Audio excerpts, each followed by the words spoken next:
Hello, everybody, ladies and gentlemen. Thank you once again for joining Epicenter. Today, I'm your host, Ronen, and we have an absolutely amazing guest on the show today who hails from a company called Times Internet. I don't know if this global audience is familiar with Times Internet, but just let me give you a quick background. They're the largest digital products company in India. Um, they cover they reach like, and in this market, we're talking about 1.3 billion people, right? They're the world's largest, we could say they're also the world's largest publisher. They have around 550 million monthly active users across multiple product categories. Um, and they also have like, their products span from news, streaming service with a product called MX Player. They have music app called Ghana. They reach something like 67 billion monthly eyeballs. And the person behind this amazing growth story, who I'm going to bring up on stage in a second, his name is Mr. Puneet Gupt.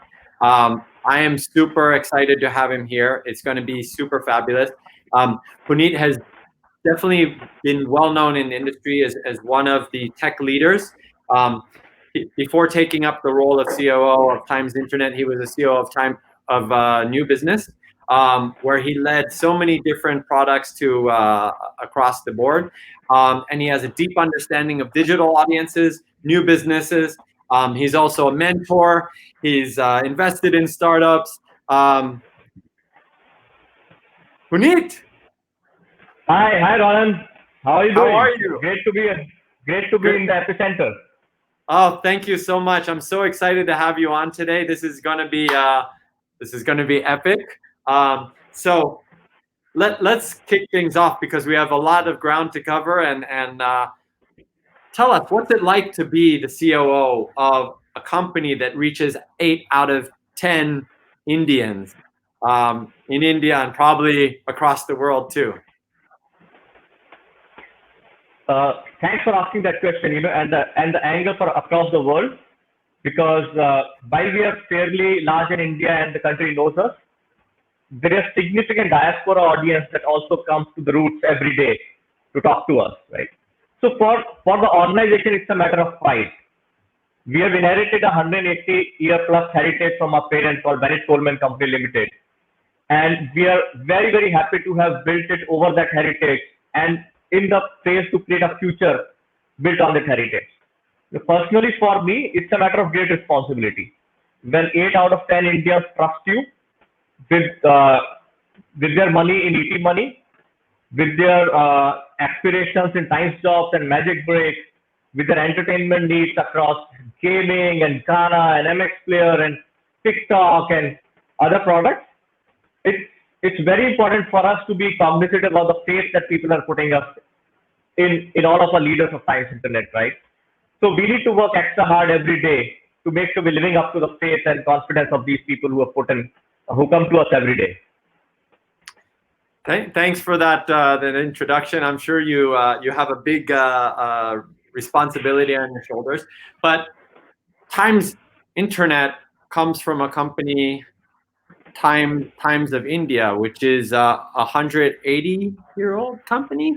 So let's do a little bit of a throwback. How did Times Internet start, and what was the moment that you guys realized that you were making this transition from print or whatever it is that you were into a digital business that today reaches every countryman and countrywoman across your nation? So Times of India, which is the parent company, we call it the Times Group because it has interest in multiple assets on so whether it is print or radio or TV or out of home. We have universities in education, so it's fairly diversified group. The beginning of digital happened about 1999, where the company thought that they need to extend the business into digital. So if you're doing news in print, there has to be news on digital. If you're doing classifieds in print, you have to do classifieds on digital, right? That was the start. It was more to say that it was a product extension per se, right? Not a launch or a digital strategy of sort by then. So we launched the Economic Times in 1999 on digital, the Times of India in the year 2000, which is the business news and the general news destinations for us. Mm-hmm. And then we followed it up with Times Jobs, which is jobs classified, and Magic Bricks and Simply Mary, which was the extension of the print business. Now we focused on these businesses for a bunch of years, and as the curve for internet adoption started to become steep in India, about the year 2010, 2012, there was a realization that the opportunity for us to create meaningful consumer experiences and also value for our shareholders is much, much high if we start to look ourselves as a digital product company rather than just a digital media company, right? Mm-hmm. And that change was huge because it's not just to announce that you do something like this, but you can't be a digital product company unless you change the culture, the DNA, and the mode of working of an organization that has existed for 180 years in the past. So we started building out from a different mindset per se. We brought in a different skill set, different kind of leadership in the team, and that's when Satyan and Gautam, who are respectively the vice chairman and the CEO of Times Internet now, brought me in, as well as a bunch of other leaders who were primarily from a product tech mindset. So because on digital, it's about building great products, and then adoption will come if you are able to create value. So I have been lucky to I've written code, I have done product management, and now doing PL management and growth. So that's the kind of first few hires who were brought in from an entrepreneur mindset, who could run this organization and take it ahead. And that was the time we started cultural change and building out new product as well. So we did Ghana, which is music streaming. We acquired Crickbuzz, which is cricket. We also acquired Mense XP, which is men's lifestyle. And then revamped a lot of other products on India Times, which is now the millennial-centric content business. And then in the last few years, we have done ET Money, which is fintech. We have done Grade Up, which is education tech. So I think the turning point for us was in the year about 2012, when we really thought this opportunity is huge for us just to consider it only as a digital media kind of extension, but really it's an all-in-all digital play. And we are very proud of being able to do that, because if we see worldwide, there are very, very few or maybe no internet, no company with its parentage in print who has been able to convert itself into a digital consumer product organization overall, right? Even the best of the best, like the New York Times, have done excellently well on digital, on the news side of it, right? They haven't forayed into other stuff, and they have built a great reader payments business. But we take pride in being able to do that as well as everything else that we have been able to achieve on Times Internet. It sounds like so many things that have been built, and so many different categories that you guys have touched. Do you personally have a favorite one? So that's always a difficult question, Ronen. I have some liking for the news and content business because I'm a part of it for the last 6-7 years. I was instrumental in growing that 6-7x over 5 years and launching a few businesses. But I am very respectful of the new business lines that we have created. For example, ET Money, for example, Grade Up, which is education tech, and also the entertainment business is the large bet that we took on acquiring MX when it was only a device player and converting it into OTT, doing fresh content around it. So I think it's a mix. I like some, I respect some, and I use both of them. And so, I mean, it must get kind of confusing with so many different brands and portals. Like, how do you, like, is there a creative strategy that you guys apply, and how are you executing this? I mean, there's so many brands, right, across the group, and they run independently or they run under the same umbrella. How is it structured? So that's getting to the secret sauce, right? The only way we can run 35 plus properties is by not running any one of them actively, right? So each of our businesses have a dedicated team, a dedicated business leader, a dedicated product leader, and they work with full independence, right? Their connection to Times Internet is on the strategy and philosophy of how we execute it. But as leaders of Times Internet, we will our day-to-day interaction with those businesses is less. You know, we'll focus on what next to create and how to safeguard what's been created, and be like a mentor and an advisor to our businesses. But every business is self-sufficient. In a way, we have taken a bet in favor of velocity rather than synergy, because we don't want them to come and meet us every day and figure out how X can help Y in that process. But each one of them should be able to compete with the best in their own area, right? The fintech product has to be the best fintech product. The adtech product has to be the best adtech product. The dining out product, which is like the open table, dine out, has to be the best product in its own space. And when you compete with startups who are working 17, 18 hours a day, every day, young people working out of garages and small offices, you can't go for synergy that slows you down. So the link of all of these businesses at the Times Internet level is only at a platform layer, right? And that platform layer is built on identity, loyalty, and advertising technology.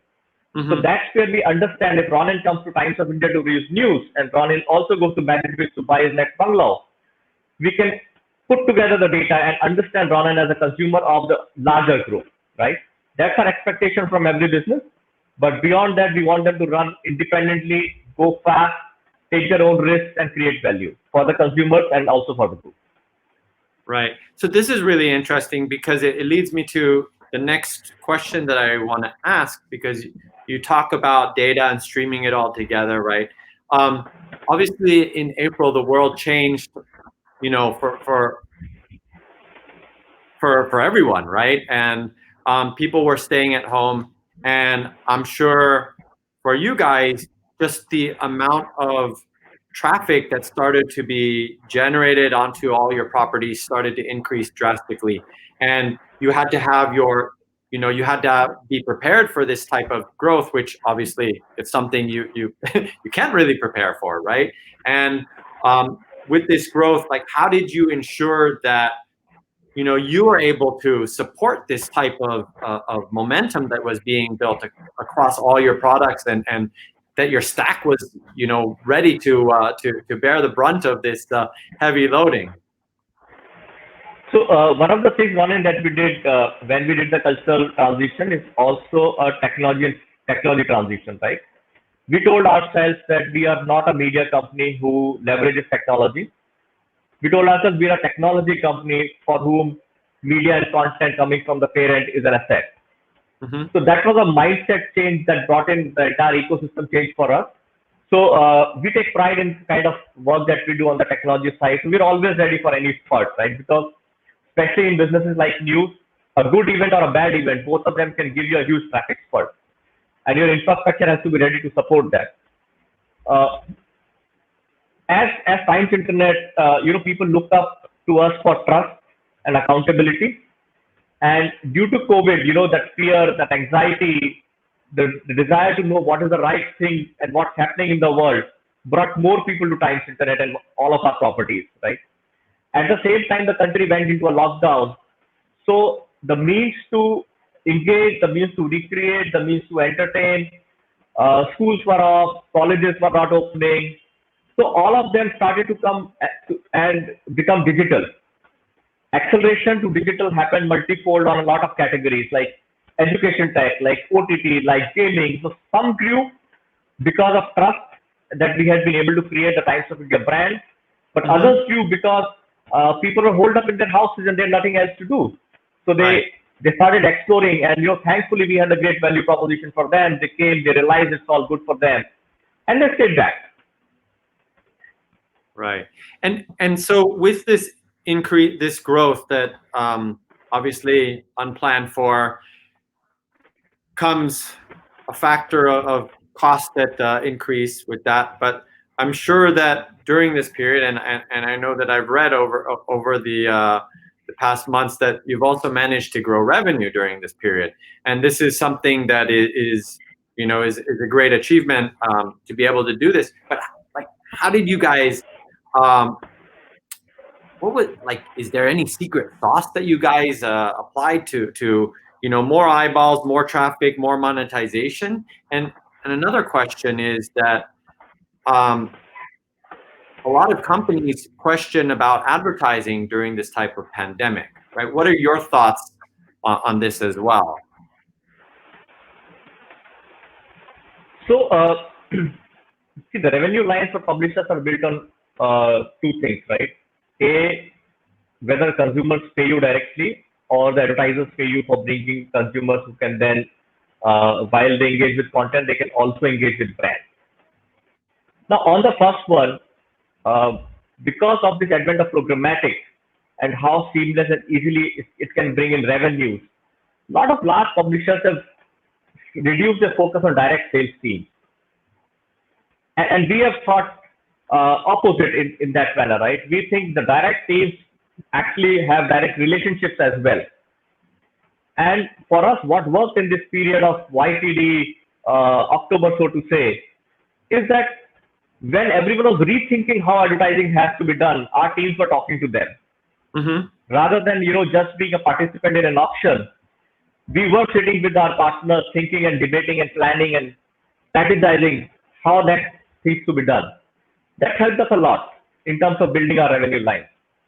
Second is, initially when this fear came and the advertising stopped immediately, people reduced their programmatic flows significantly. And then, we think that was not the right strategy to do, because the right demand will find the right supply at the right price. So we did lower it, but we didn't crash it, and we were why early to bring it back again. So those two extremes of the managing the relationships better, as well as understanding the tech infrastructure and play of how the floors and bidding will work when it gets back, helped us build our revenue lines in this period. Now, to the second part of your question, Ronen, this is a very difficult time, right? Brands are actually confused, like publishers are and all of us are, on what to do, right?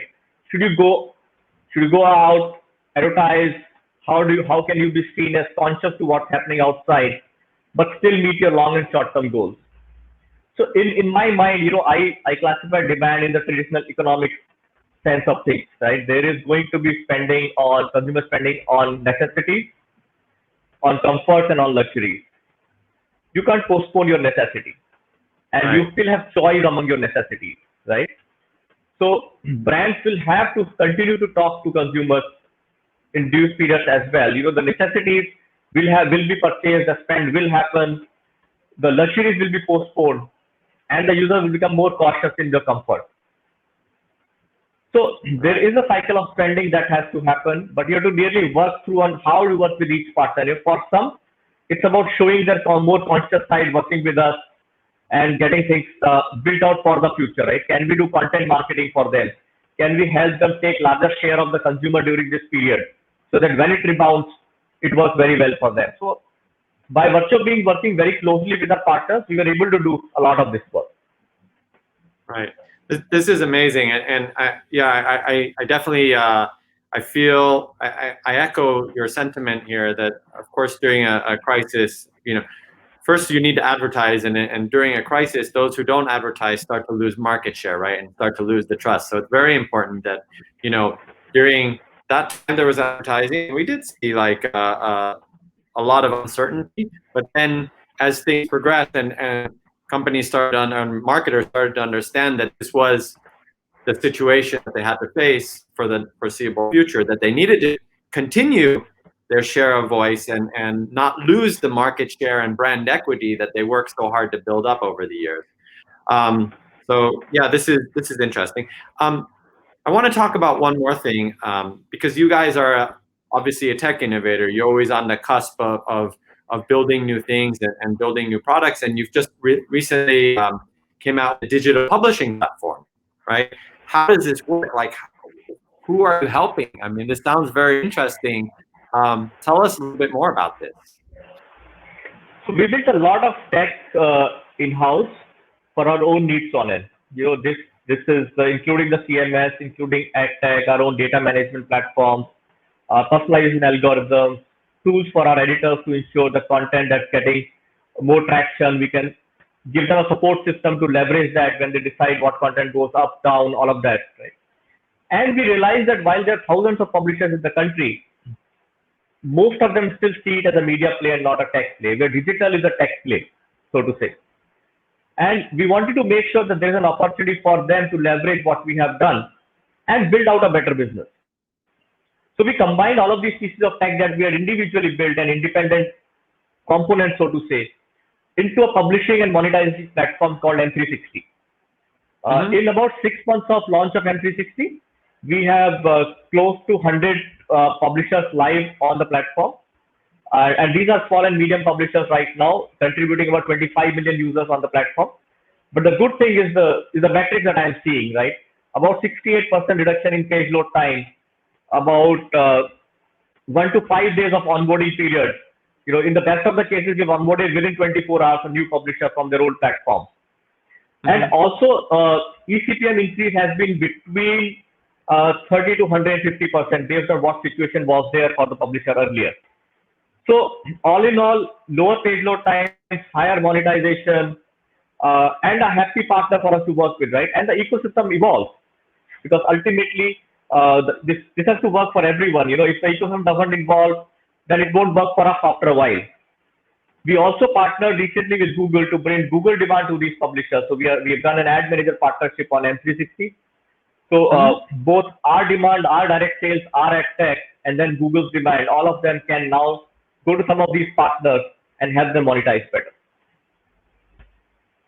Right. So, and this is for the homegrown companies that can use you, global companies that are publishing on this platform, and you're not only publishing in India, I'm sure you also have global exposure in the millions, right? So this is really great. There's a couple more areas that I want to talk about. One that is of course, I think maybe one of the most important and common threads between our companies is our customer obsession, right? And I think, for us, it's built in our DNA. It's part of our principles. When we anytime have a question that we ask, is this right? Is this wrong? This is one of our 4 guiding principles, and we say, is this customer obsessed? Yes or no, right? And normally that just helps us make answer crystal clear, right? Tell us about your customer obsession, because I know this, trust is a huge thing in this industry, and you guys have worked so hard to build up this trust and accountability. Tell us about your view on being customer obsessed. So if you look at India, right? I split India into two, three areas. But most people, even in India and outside India, see India as an India 1 and India 2, right? India 1 is the early adopters, financially well off in metro cities, and India 2 is the late adopters, usually lower level of education, not so well off, that kind of consumers. So across both of these customers, both of them come to Times Internet for our properties, and being customer obsessed for them, means being providing the right access to India 2, getting them the products that they need, and getting the right convenience to India 1. India 1 already had access to all of these things, right? They have been on the internet for like 10 years, 15 years. They're accustomed to a product. So if I have to take my product to them, it better be better than everything else.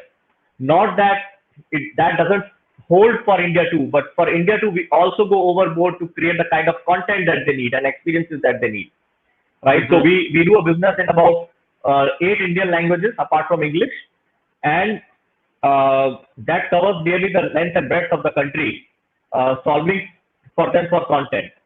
Now, across convenience and access that I said, one thing cuts across, and that's trust and accountability.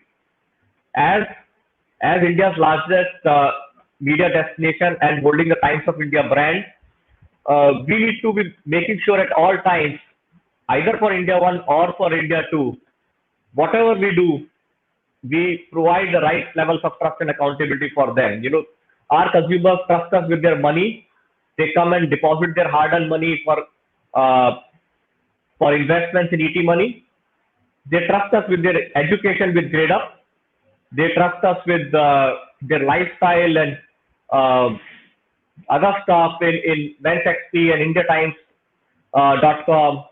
They trust us with their salaries because they let us know our salaries in time stops, and then their aspirations in Magic Brick. So with so much of consumer data with you, there is a heightened level of accountability that you have to show while you build these businesses out, right? Are you taking the right consent? Are you leveraging the data in the right manner? Is data safe and protected and not available to parties that the user doesn't want to be available to?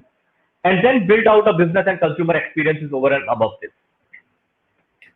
So I would say I summarize that answer as trust and accountability, but then it cuts across the two pillars of access and convenience as well. I think that's like a master class just now for the foreign audience who probably don't know how complex India is, and you've oversimplified it as India 1 and India 2. But I'm sure it's way more complex than that, and you've just made it very, very simple to the outside world to actually understand. And I'm sure Indian marketers themselves need to understand this. Now, I'm going to shift to something that I know you are extremely passionate about, and this is giving back, right? I know that you're a leader of 6,000 plus people, but you're also a mentor. You advise companies, you advise founders, you invest. Tell us. I'm sure there's some founders out there. If there are, please hit the like button or hit the love button. But give some advice to an entrepreneur or a new founder about, like, what are your golden tips for them in getting their startup off the ground, in the tech industry? So it's interesting that, I always call founders as finders because they have to find a problem to solve. They have to find their early adopters. They have to find a product market fit, find capital. So more finders than founders. But what I tell people whom I work with is finding the right team to work with is the most important thing, right? If you can build a great team, you multiply your efforts. And if your team is not right, you end up dividing your time.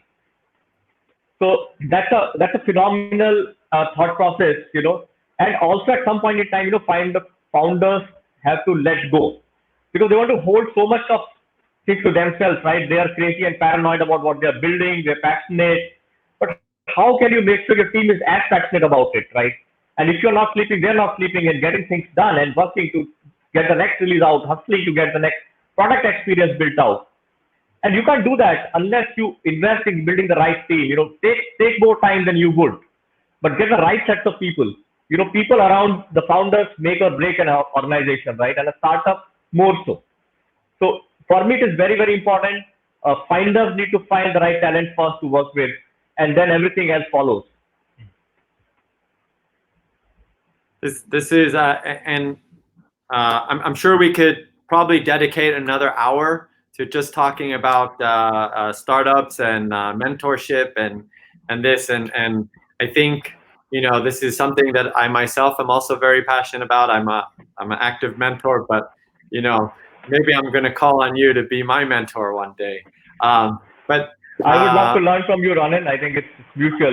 We should catch up in Thailand someday where you are, and then. I've received a masterclass from you today, and I hope some of the audience has also. As we kind of come to the end, I want to do just a few what I call the rapid fire round. Are you up for that? Yeah, sure. Let's do it. All right. Do you have a favorite TV show or podcast? None, but I have a favorite book. It's Atomic Habits by James Clear. It's a life-changing book, and a lot of us talk about compounding. But the habit compounding is the most important thing in life, I've realized. 1% better every day is 37 times better, and 1% worse takes you to nearly zero. 0.003. 0.0027.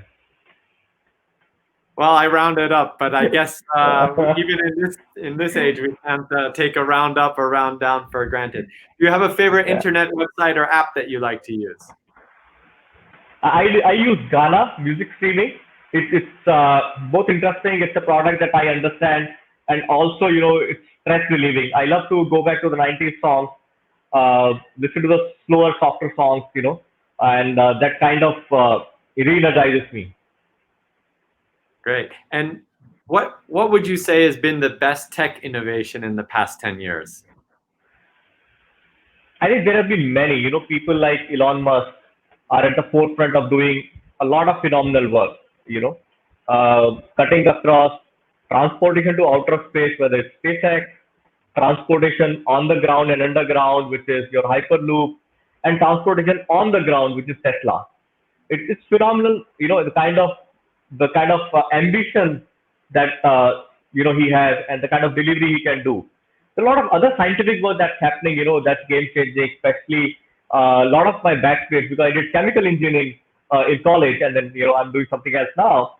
But I still connect with them, and I think graphene is something which is going to be a game changer in terms of the multitude of uses that it has, and a lot of work on genetic therapy, gene cutting, CRISPR of sorts is going to advance us into the next stage. I really feel that last 30, 40 years we slowed down on innovation as a race, but last 10 years we have picked that back again.